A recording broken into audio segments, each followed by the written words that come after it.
Hey everybody out there, my name is Drynix and this is Bezier.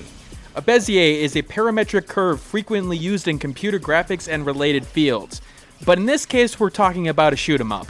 The game launches on Steam today for $9.99. I don't know if there will be a launch discount available, but the game is also available via itch.io as well as Philip Bach, the developer's personal site. Will Bezier do enough in the gameplay department to separate it from other shoot 'em ups and twin stick shooters? That's what I'm here to answer, but before I begin, this key was obtained from the developer for the purposes of review. That won't change my opinion of the game in the end, but you should know that because of FTC guidelines, as well as the whole morals thing, you know? Now the game has a couple of modes behind it, but let's start with the normal mode. In normal mode, you'll notice on the top right of the screen there's something called Judgment. There are shields that you have to take down before that timer goes out. If the timer goes out, guess what? You're sorta dead. To do that, you'll have to avoid traps and other enemies in order to stay alive. There are no traditional bullets that are thrown at you this game, but there's so much happening on screen that doesn't really matter. You'll run into something sooner rather than later.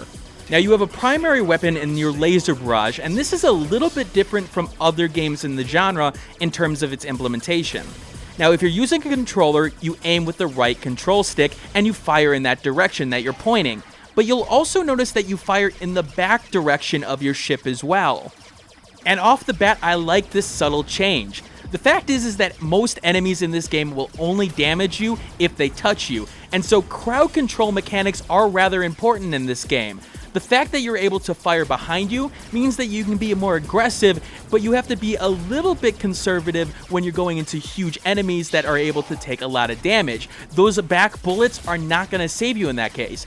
But those smaller enemies, yeah, they'll be easily taken out.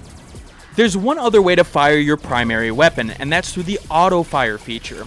Hitting the auto fire button, your ship will aim to the closest enemy and take it out, and then move on to the next one. It's sort of like an aimbot, but the aimbot does come with a catch, an overheat mechanic. The small bar highlighted here shows you what your weapon's heat is at, and if it hits max, guess what? You can't fire. And I like the feature for the most part. The fact of the matter is you're going to be surrounded at some point in this game and you won't be able to keep up. This auto aim helps you get through that. Now there's some good game design here with the overheat mechanic being tied to it. However, I do feel that the cooldown period needs to be extended. I find it recovering rather quickly and it doesn't necessarily punish the over-reliance of it. However, a little tweak and I think you've got a perfect mechanic for this game. The other way that you can take out enemies is via your secondary weapons that you collect via destroyed shields. Now these weapons have a good variety to them. Some of them are very standard like the missiles that home in on people, but some of them are not standard like the Guardian, which you swing around your ship and hope to hit the enemies with like a mace. There's good variety in the secondary weapons here, and it's helped by the cooldown period. If you were able to spam the 3 shots that you have with your secondary weapon rather quickly, it would be a little bit overpowered considering that you can just go to another shield and get another power up. But the cooldown makes it so that you can't just charge right into battle and you actually have to think about when you need to use it. Now you have 2 meters that you have to worry about here, your ouch meter and your oomph meter. The ouch, of course, is your health bar, but the oomph is a little combination of a couple mechanics. It's your bonus multiplier, but it's also a multiplier for the rate of the cooldown of your auto aim, so you do have a combination there. Oomph drains over time, so you'll have to keep on killing enemies and collecting those blue orbs that come out of them so that you can keep the oomph up, hence the term oomph. Now, one of the unique aspects of this game is its radar system being built into the actual playing field. You'll notice that circle in the middle of the screen. It will tell you the information you need in order to find the shields and health bars, but it's also in the middle of the map along with you firing your weapon. So there's a lot of information right there. However, it somehow works in this case. See, a lot of games that have that sort of chaotic feel where there's too much information on screen, they do that because they don't know exactly where to put it.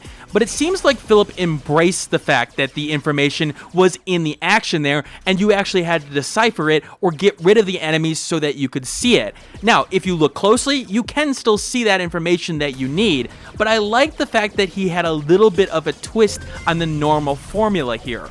It's complemented by some good sound cues. When the game says shield up, then you know to look at the middle of the screen and say, okay, I needed to go that way in order to take down that shield. Very good design elements here. I do wonder if it went one step too far with the red dots on the screen. The fact of the matter is that your ship doesn't move that fast, so that you have to actually react to enemy locations on the screen. You're able to deal with them at the speed that you're at, along with the lasers that you've got. So I don't necessarily see the information providing a great benefit for the user. The game also has an upgrade system that has significant upgrades in terms of increased critical attack, helping in terms of the damage and range on your blaster, and so you get these by playing through the game, and you'll be able to use them in pretty much every mode at that point. Now, those who have watched the channel before have heard me talk about an oomph factor before, which is sort of appropriate considering the fact that there's an oomph meter in this game. A game needs something unique, something to make it stand out, and lo and behold, Bezier has a lot of things that make it have its own style, but feel familiar in the genre. Now, a lot of shoot-'em-up boss enemies have those sort of weak spots that you have to exploit, and the game has it to a certain extent here. However, it's a little bit different, and it changes it up on you to make it feel fresh. For example, in this scenario, I have to actually fire within the colored boundary of what the core of the shield looks like at that point, and it changes color over time, so I have to move appropriately. But then I may run into a situation where I'm looking at the color of the core here and wondering why I'm not able to fire or do damage on it. Then I realize the line color here is a little bit different from everything else, it's the only one highlighted, and therefore I need to fire on that specific node. It forces you to think about exactly how to go about destroying these objects, and I really appreciate that it kept on changing it up on me. It felt fresh, it felt new after every level. Could that feeling run out eventually? I suppose, but after the first 10, 15, 20 levels, it still was throwing things at me, and then it would once in a while bring back an older mechanic for me to actually remember exactly what was going on. Again, really good design here, and a good mix-up of all these different objects. The game is also inspired in other ways, like status effects. For example, if my ship's confused and I'm trying to fire to the right, I'll actually fire to the left. But if I'm able to recognize that rather quickly, if I start aiming left, I'll aim right like I want to. This is the kind of game design that I love. One small alteration that keeps the core of the game, aka shoot enemies, they die, the same, but alters it in a way so that the player actually has to react on the fly to it, but they know what they're getting into. Confusion, mute, they all are very clear on what they do right away. These game design elements are complemented by the presentation in question. Getting hurt and seeing that word ouch with the amount of health that comes up on screen, that does work in terms of the game. You're able to see it within the action, however you're able to focus on the enemies in question. Is the aesthetic simple? Sure. The game's not going to win any awards for graphical fidelity, but the thing is, it complements the gameplay well, and that's why it works.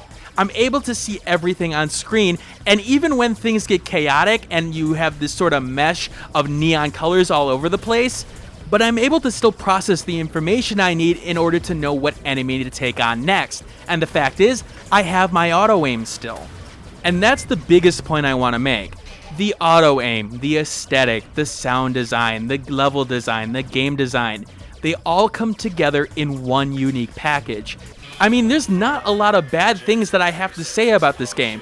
Even the story, which is a little bit out there in its presentation, is out there in a good way. It caught my attention, and I wanted to see what this disembodied voice had to say next.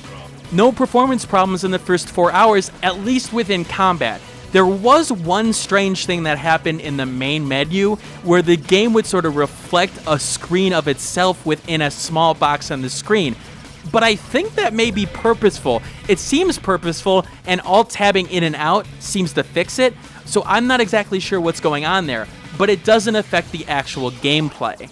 The only other real complaint I have is that I would like to see bindable keys for the keyboard in question. That's the only thing that I can really think of in terms of negatives for the game. It still has a good amount of options, even being able to change the sticks in which you fire on your 360 controller.